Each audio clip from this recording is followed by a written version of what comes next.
All right, guys, let's get started. First off, credit to Illinois. As we knew watching film going into it, I thought it was a very explosive team offensively. And defensively, they force you into take some tough shots. They don't give you many clean looks from three. They're able with their size to protect the rim, so you get stuck in some mid-range shots. I thought the quality of our shots were not as good as they had been throughout the season, and the credit goes to Illinois for doing that. Got a locker room, handful of guys there that are graduating. We've also got a lot of guys that are returning, and I hope that for Drexel and for our players that are coming back, this is an understanding, a game where we can learn from this and do whatever we can to get back. I don't think we played our best basketball today. I think that's most disappointing. I thought it's a credit to Illinois, though. They forced us to do that. Thank you, Coach. We'll now go to questions from the media. First up, we have Hank Kurtz from the AP. Hank, please unmute yourself. Thank you. Hank Kurtz with the AP here. Coach, obviously it's a tall task to deal with a first-team All-American when you deal with a first and a second team. And the second team guy looked like a man-child out there, and the first team guy filled up the stat sheet. What kind of challenge is that going to present? Did it present for you guys, and will it present for everybody else? Well, I think physicality, certainly with Coburn, that's an obvious with his size. He's a very big basketball player who plays angles very well. It's not just his size, it's his ability to score in different ways. I think the coaching staff has done a good job putting him in positions to be successful, and he's taken advantage of those. And then certainly you talk about their level of transition efficiency certainly starts with Io. And you see him up close, you see him on film, and you're very concerned on film.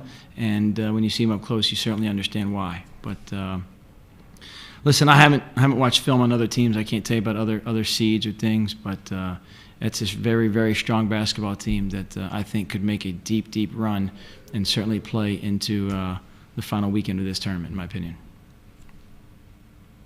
Our next question goes to DeMichael Cole, Philadelphia Inquirer. Zach, what did you tell your guys after the game today? Well, I just talked about our guys that won't have the opportunity to play college basketball again. And Zach Walton, Todd Escarinas, Julian Adams, and our manager, Jalen Hayes, has really been a solid group for us. And then Anto Kashkegan, a grad transfer this year, hopped in with our team. Just appreciated them. And for everybody else, I hope this is motivation to find a way to get back and have a better experience in the tournament. Next question will go to Rob McCauley. Hi, Zach. I hope you can hear me. Would you talk about what you saw from Andre Curbelo today and compare that to what he was like in high school? Yeah, I'm not sure there's much different. Obviously, he's benefiting from a tremendous strength conditioning program that Illinois has, as opposed to something that's going on in high school right now, any high school for that matter. But his craftiness and his ability to make plays with the basketball are the same thing that we saw in high school. Recruiting other guys on his team, seen him play. He's got a tremendous feel for the game. He takes what the defense will give him. And despite not being a big perimeter threat, he still finds ways to impact the game with his creativity, with the angles he creates in passing, and had a couple incredible passes today. So he's a really talented player and a little bit of an X factor as their team has kind of morphed into more of a guard-oriented 4-round one. He's a player that can really cause some issues in the tournament. Next question goes to Austin from Trenton to Philly. Hey, Zach. Going forward, I know this game just ended, but as you look at the season and you look back and you see the growth of the young guys, the freshmen, the sophomores, how do you feel about this program heading in the next season? Certainly, what are we, 6 minutes removed from the game? It's tough to totally turn the page right now, but I think when we get to that point, Austin, I think we'll be excited for what this group has accomplished. None of these guys were born the last time Drexel went to the NCAA tournament. And when that happened in '96, they won a game. And I know that was something that, we were hopeful we could find a way to do that. Certainly it was a tall task. It's a big challenge, but it was an opportunity we were excited about.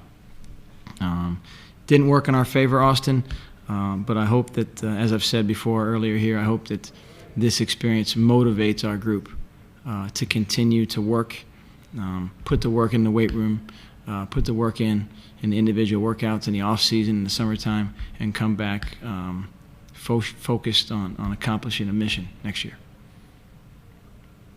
Next question goes to David Melandra. Hey, Coach, what is one thing in particular you can take away from this season that you can build on for next year? Dave, I think the biggest thing is we went to the NCAA tournament at Drexel University for the first time in 25 years, and it was a heck of a run by our players and the effort that they gave in the CAA tournament, the effort they gave in the final regular season game against James Madison to put us in the position to be a 6th seed. That was an incredible time for our players and their preparation and their execution. We'll look very fondly back, look back on those days very fondly on what we were able to accomplish. And certainly hopeful, had a good week here, great experience. Certainly didn't expect this type of result. They're really good, but I think if you walk around and say they're good, you don't give yourself a chance. And we just wanted to fight and put ourselves in position.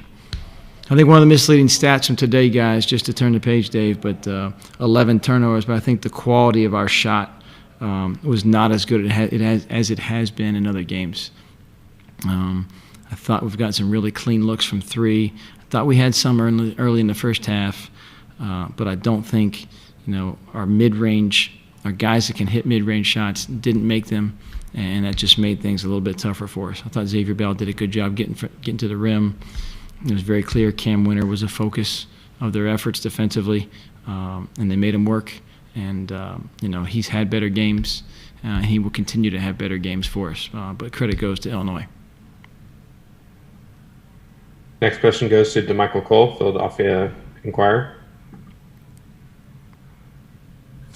Hey, Zach, it looked before the game, some of the players kneeled before or during the national anthem. Just what went into that decision, and was it a team decision, or was it something you were aware of before it happened? Yeah, I think we've got a locker room where we're pretty honest and open and upfront about things, DeMichael, and I know you've covered us throughout the year. We did not do anything different today that we've done all season. So those are conversations and communication that we've had before the season started, and I'm proud of our guys and I support our guys in how they choose to express themselves. And they're in college. They've been through a lot. If we could just, all of us as people, would take a minute and take a step back and think about what our players have experienced in the last year, emotionally, and the social injustice, the emotion of a very, very tense election, and then you mix in a pandemic. That's a lot. That's a lot for anybody to take in, especially a young person in the situation that our guys are in. And I've supported them throughout the entire season. Today was no different. There was nothing different for our program. Next question is from Austin, Trenton to Philly. Zach, looking at the numbers, Illinois seemed to get you pretty well down low in the paint, 58 points in the paint. Was that something that you kind of expected heading into this one? We knew it was possible, Austin. Well, we weren't hoping for it. We knew it was possible. I think when you look at the size of Coburn and Georgie also is not small, but they've got the ability to finish. A lot of that too. I thought their middle ball screen execution was very good. They got us on a couple UCLA actions in the second half. Everything, they do a nice job of disguising everything to look the same, and then I thought we had some transition buckets that really hurt us as well. So I knew that number was possible, Austin. Certainly was hoping it wasn't, but credit goes to them. Next question from David Melandra. Hey, Zach, a two-parter for you. One, with this year, the NCAA giving that extra year of eligibility to those senior players, have you given a thought about which of your seniors could possibly come back? And secondly, what is your message to the fan base? David, certainly when that announcement was made, we've had ongoing communication. There's no need for the end of the season to be some magical conversation. Guys know how they're feeling and what's going on. I think we've got a relationship with our players, from coaching staff to player, to say, hey, just want to know what you're thinking, what's going on. So, we're aware of where our seniors are and what's going on, and we'll continue to support them and help them as much as we absolutely can. But the second part to that question is, Drexel basketball has a tremendous fan base, and our student body, the DAC Pack, has been incredible for us. We cannot wait to get back into an arena with fans in it and celebrate our victories with them in person. And, members, people driving out to Indianapolis, I think all of our spouses' families drove out the 10 hours from Philadelphia to get here for the game. And you can just see a lot of people from all over. Drexel's a special place, and it's got a great fan base, and I hope everybody was able to enjoy this experience. As tough as the outcome was today, I hope they will enjoy the fact that we earned the right to be in the NCAA tournament and to represent the CAA. Thank you, Coach, for your time today. We will be joined momentarily by James Butler. Thank you, Coach. Okay, guys, thank you. Go Dragons.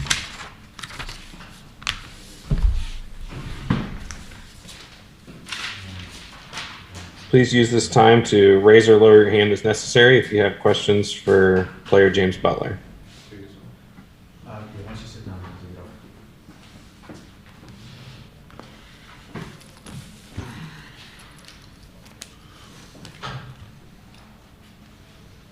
We're now joined by James Butler. We'll begin the press conference.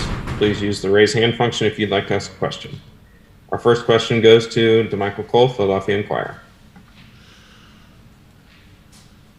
James, what stands out to you most just about playing with this team this season? It's been an amazing experience. We've been a really good, coherent team this year. We've played very well together, and things really clicked this year. And we're able to accomplish something that hasn't been done in 25 years and make it to the NCAA tournament. So it's been a great experience playing with this team, and I wouldn't have done it with any other guys. Now we go to Austin from Trenton to Philly. James, in the matchup with Coburn, I mean, what was he kind of doing to get an advantage against you? He's a big guy, very strong, very talented, very athletic, and he uses his size very well. He uses the defender's weight for his advantage, and he's able to spin quickly and make quick moves, and it's why he's one of the best bigs in the country. David Melandra. Hey, James, what is one thing you can take away from this season? And with the NCAA announcing that the seniors can have that option to come back for next year, have you given it some thought?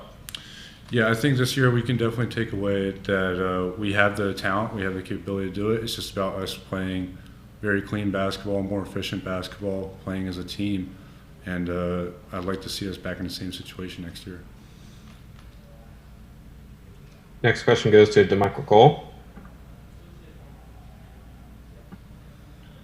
James, yourself as a fourth-year junior, have you thought about, next season and potentially playing at Drexel, or just looking into other opportunities, or just what's next for yourself?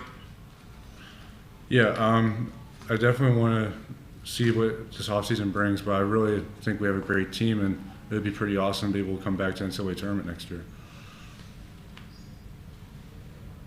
James, can you describe what this week has been like being inside the NCAA bubble?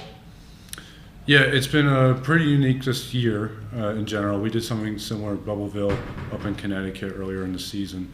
And so, we're sort of used to it a little bit. And it's all about handling the adversity that COVID has brought upon this season. And so, you have to be efficient with your time. You have to rest as much as possible, handle the situation the best you can. And I think we did a pretty good job with that. So it's an extraordinary year, very different than any other year that I've seen. But it's just something you have to adapt and overcome. Question goes to DeMichael. Hey, James, when you think back to before the game, Zach talked a lot about you would have to take a bunch of jumpers in this game.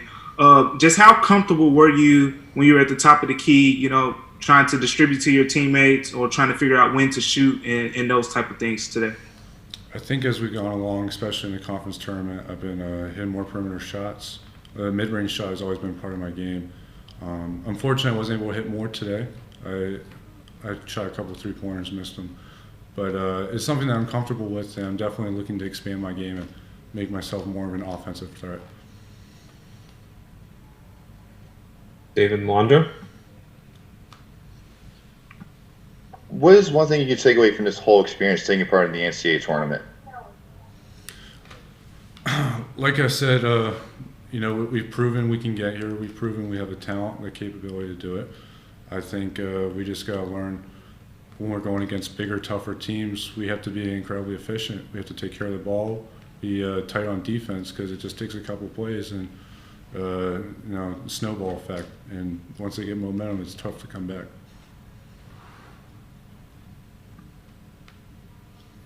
James, thank you for your time today. Appreciate it. Thank you. That's it for today's postgame news conference. The transcript of the coach's interview will be provided by ASAP.